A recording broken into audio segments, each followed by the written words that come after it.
87-я история – это история про комнату печали. Шейх Абдулла ибн Юсуф аль-Айжлян привел в своей книге «Кисас ва Ибар» следующую историю от одного из своих передатчиков, который сказал: «У меня был очень близкий друг, которого я любил по причине его благого нрава и характера. Мы дружили с ним много лет, ни разу не поссорившись, и даже когда я уехал из Каира, мы постоянно переписывались. Но однажды наша переписка оборвалась, и я потерял с ним всякую связь. Я вернулся обратно домой и обошел все места, в которых он часто бывал, но его нигде не было.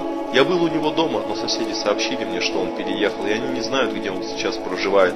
Долгое время я безрезультатно искал его и не мог найти. Тогда я понял, что он исчез из моей жизни навсегда.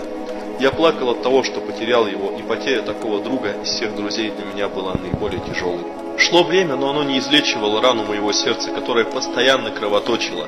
И однажды, в последних числах месяца, я возвращался домой темной ночью. Мое неведение подтолкнуло меня пройтись по узким переулкам нищего района. Я шел в темноте, а дома возвышались по обеим сторонам от меня, подобно темному морю и волнам. Эти постройки скорее напоминали жилища джиннов, нежели людей. И в один из моментов, передает передатчик, он сказал: я услышал крик внутри одного из домов, который подхватили остальные. Я удивился и спросил себя, сколько же тайн, отчаяния и грусти скрыто под покровом ночи в этих нищих домах. Еще до этого я дал обещание, что если увижу человека, пребывающего в печали, то непременно попытаюсь ему помочь. И передатчик сказал: я подошел к дому, из которого раздался крик, тихонько постучал в дверь, но никто не открыл. Тогда я стукнул еще раз уже сильнее, и дверь открыла маленькая девочка, которой не было и 10 лет. В своей руке она держала светильник, слабо освещавший ее лицо и рваную одежду на ней. Я спросил ее, есть ли у них больные в доме, и она так разрыдалась, что ее сердце могло не выдержать таких переживаний. После этого она сказала, что ее отец лежит при смерти, и я попросил провести меня вовнутрь здания. Мы дошли до маленькой низкой двери, войдя в которую, мне показалось, будто бы я пересек границу царства мертвых. Комната показалась мне могилой, а лежащей больной покойником. Я подошел к нему, и мне показалось, что передо мной лежит ящик из костей, из которого пытается вырваться душа. Я сел рядом с ним и положил руку на лоб, и он открыл глаза и долго пристально смотрел на меня, после чего произнес: «Хвала Аллаху, я вновь встретил своего друга». В этот момент мое сердце от радости и печали едва не вырвалось из груди. Я понял, что нашел того человека, которого и не думал уже встретить, тем более в таком месте и в таком состоянии. Я спросил его о том, что же произошло, и светильник его жизни замерцал вновь. Он положил на меня руку и попросил усадить его. Передатчик сказал: я помог ему сесть, и он начал свой рассказ. Знаешь, 10 лет назад я со своей матерью жил в доме по соседству с усадьбой одного богатого человека, у которого была очень красивая дочь, красивее которой я никогда не видел. Ее образ глубоко поселился в моем сердце, и я не мог этого вытерпеть и стал просить ее встречаться со мной, но она отвергла мои просьбы. Тогда я убедил ее в своей любви тем, что хочу на ней жениться, и сердце ее растаяло и стало принадлежать мне. Мы начали встречаться в грехе, и в результате того, что произошло зина, произошло прелюбодеяние, она стала беременной. Передо мной встал вопрос выполнить свое обещание, жениться на ней или предать ее, и я выбрал последнее. Я покинул свой дом и отправился скитаться, оставив ее одну. Прошло несколько лет, и однажды по почте я обнаружил это письмо, и умирающий достал из-под подушки пожелтевший конверт.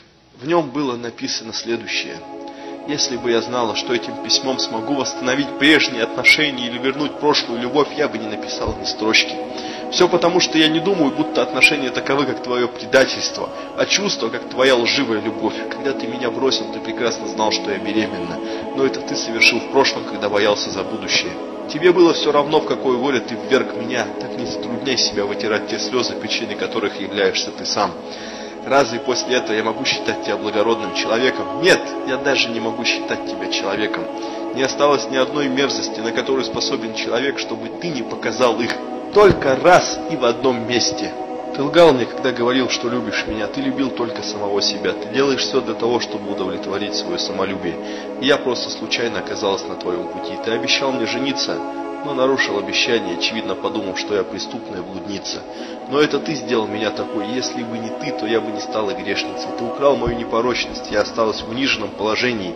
После того, как полностью поверила и доверилась тебе, ты лишил меня всей сладости женской доли, возможности быть матерью и женой и заставил меня жить среди людей с опущенной от стыда головой, боясь насмешек и издевательств.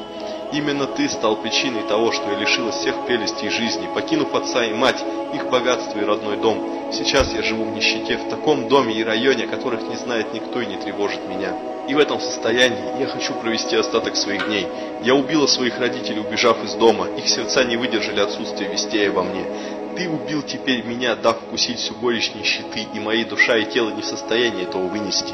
Я лежу на постели, как брошенный мусор, и умираю, но я думаю, что Аллах принял мою мольбу и пожелал ввести меня в новую жизнь, в которой нет горести и печали, и принял мое покаяние. Но ты лжец и обманщик, убийца и вор, и я думаю, что Аллах не оставит тебя просто так, пока не заберет у тебя то, что принадлежит мне, и отомстит тебе. Помни о том, что я написал это письмо не для восстановления прошлых отношений или любви, ибо ты для этого полное ничтожество. Я сейчас нахожусь на смертном одре, готовая покинуть эту жизнь с ее счастьем и горем, злом и добром, и посему у меня нет никакого желания восстанавливать прежние отношения или любовь. Но я пишу это для того, чтобы сообщить, что после меня останется твоя дочь. Если тот, кто лишил тебя милосердия, оставил тебе хоть какие-то отцовские чувства, возьми ее к себе, чтобы ее не постигла участь ее матери. Когда я закончил чтение этого письма, сказал передатчик, я взглянул на своего друга и увидел, что по щекам его текут слезы. Я спросил о том, что произошло после этого, и он ответил, когда я прочитал это письмо, страх охватил мою душу. И от горести мое сердце едва не разорвалось. Я бросился по указанному ей адресу. И это то место, где ты сейчас находишься. Я застал ее в этой комнате, на этой кровати неподвижной, а дочь рыдала возле нее. Я упал в обморок от ужаса увиденного. Мне показалось, что мои преступления в виде диких хищников разрывают меня. Когда я пришел в себя, я пообещал Аллаху, что проживу в этой комнате печали до конца своих дней и умру так же, как умерла она. Вот наступило это время, я умираю довольным. Не успел он произнести эти слова, как язык его запнулся, а сам он рухнул бездыханным на кровати. Последнее, что он сказал мне, было: «О мой друг, моя дочь». Я провел целый час в его постели, после чего сообщил всем своим знакомым, и они собрались на похороны и погребальную молитву. Никто не видел, чтобы я плакал так сильно, как рыдал в тот день. До сих пор, когда я пишу эти строки, я не могу сдержать слезы, и до сих пор в ушах слышится его фраза: «Моя дочь, о друг».